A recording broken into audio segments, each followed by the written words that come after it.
Hey guys, how's it going? Welcome to another edition of Leaders After Hours with my friend Patrick Cordis. Also the Nug King.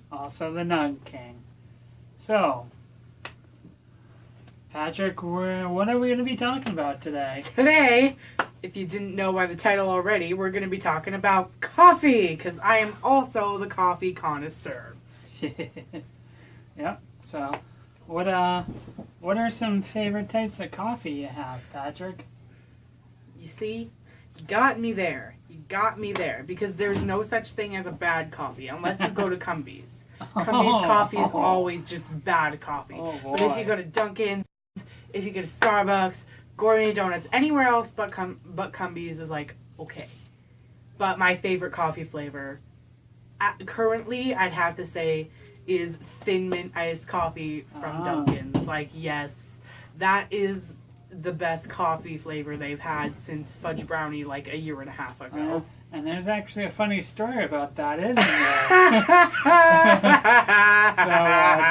So, do you care to explain to our viewers about the fudge incident with the coffee? Oh, okay. So, a year and a half ago, we were actually here. It was, a year and a half ago, I'd say. But we were here. It was the first leader retreat we've had, or I've been to anyway. Mm-hmm.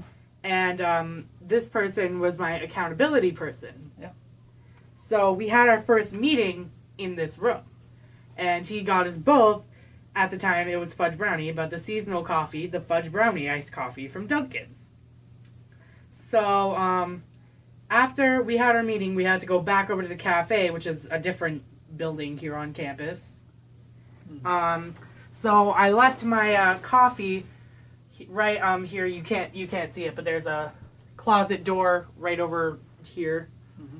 I left it on the floor, and we were playing hide and seek that night, which I did not know we were doing. So I came back, everybody was like hiding, and then I was like, what's going on?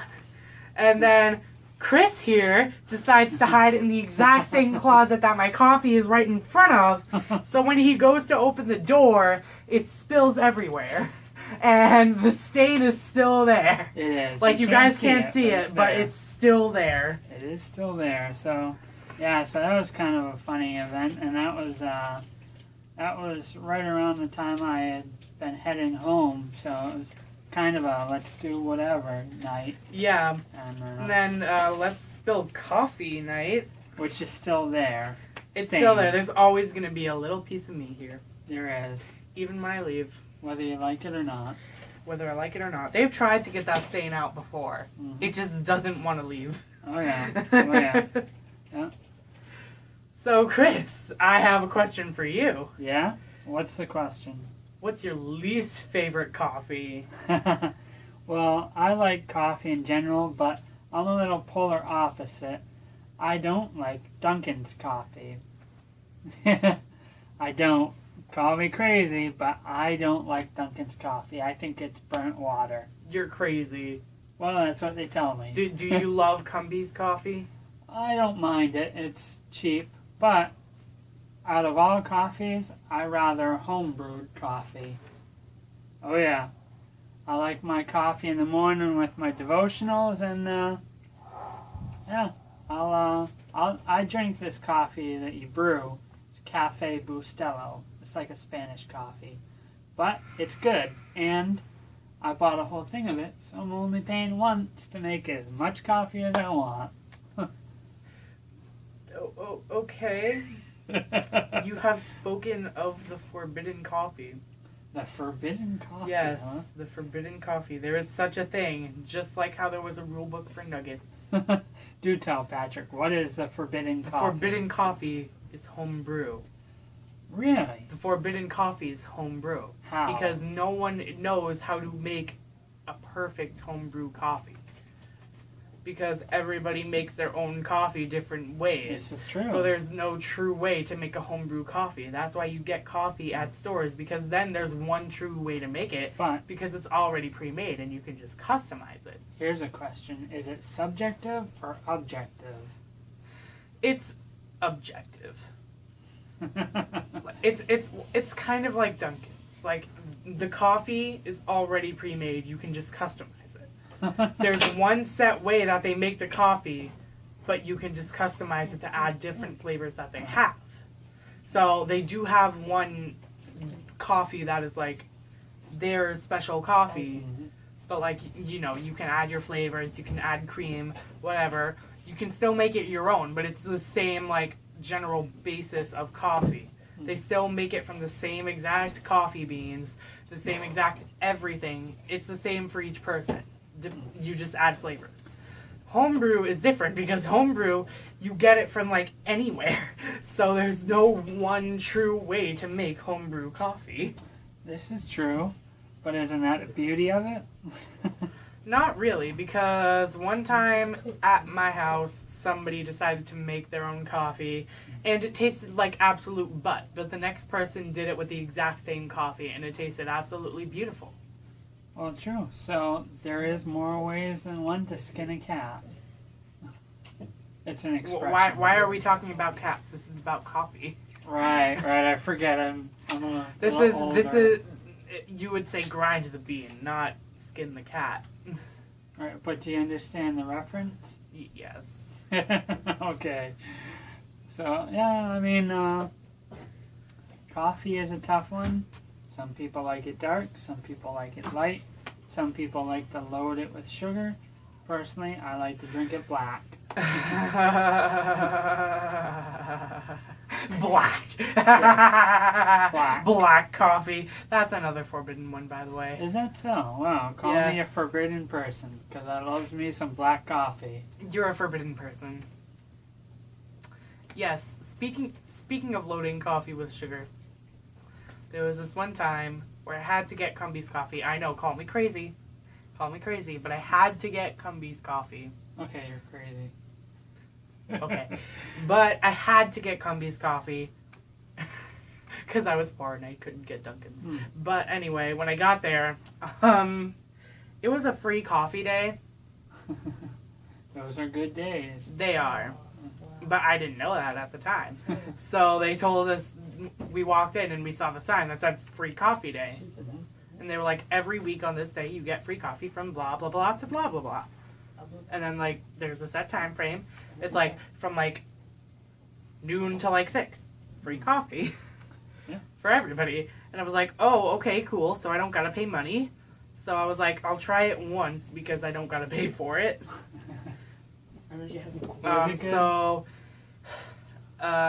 Funny story about that. Alright, so I made my coffee, and then I was like, I know Cumby's coffee is usually good, so I'm gonna like load it with sugar and then I won't taste it. Yeah, I ended up putting 84 sugars in it. That should be on the list of don'ts. I call it candy bar coffee. It is my patent pending naming. A candy bar coffee is basically any coffee that you put over 20 sugars in. Because my brother put 24. And it was still candy bar coffee. That should not happen to coffee. It should. It should. Sometimes it's needed. Especially when you're drinking gross coffee. Sometimes it's just needed. You just need it. Like once in your life, but you just need it. Because if you drink it more than once in your life, you're going to get diabetes.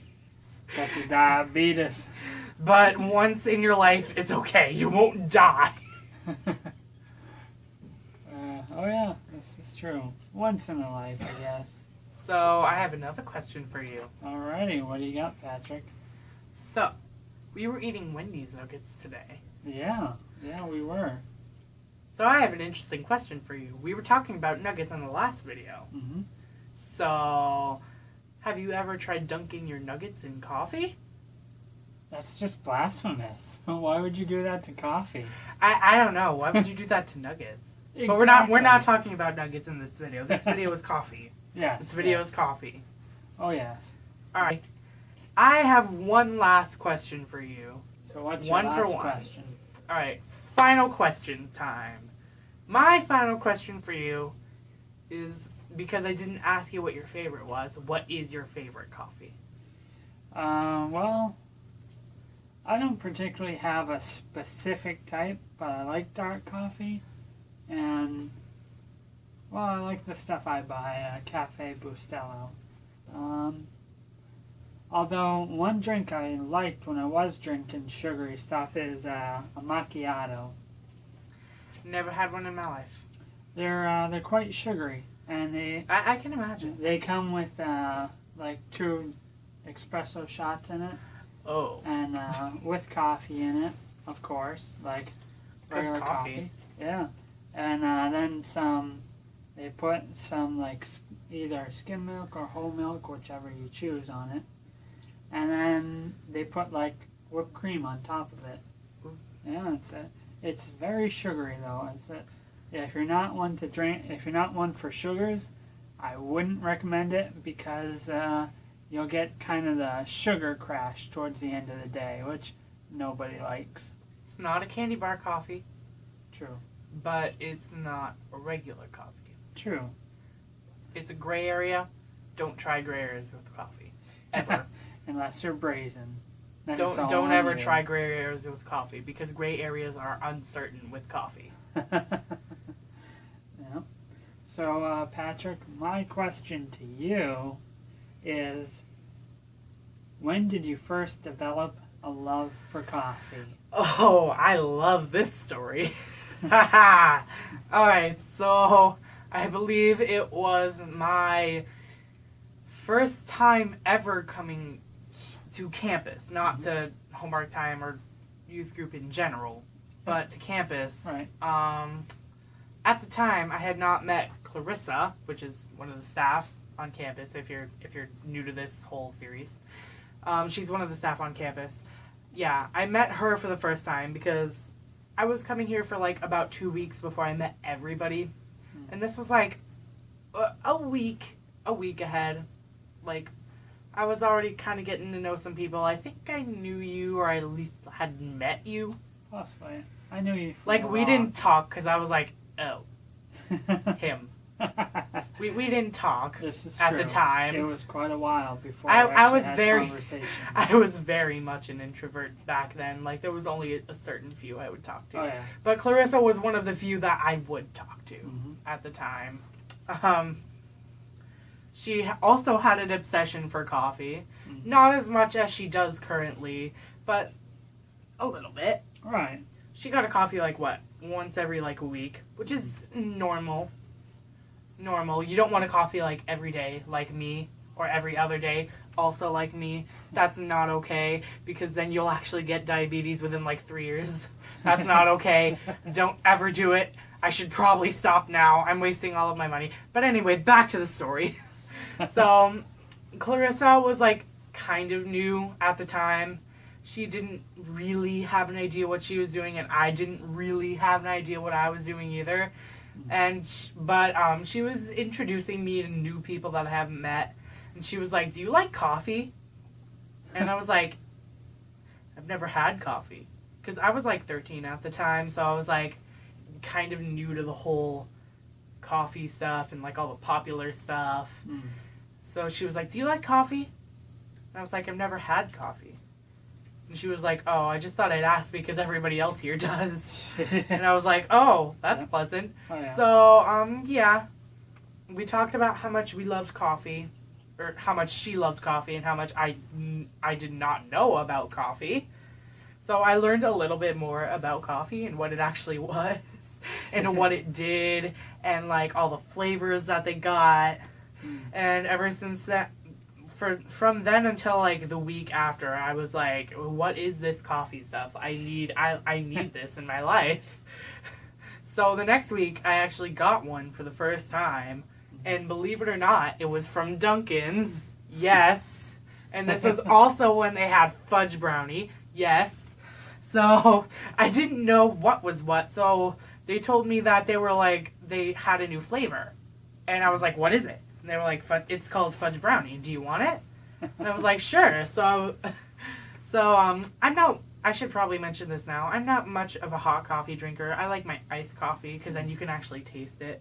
But anyway, well, I mean, yeah, because I mean, like hot coffee, all you get is like the hot. Like you don't get the actual coffee taste. Kind of gotta wait for it to cool down. Yeah.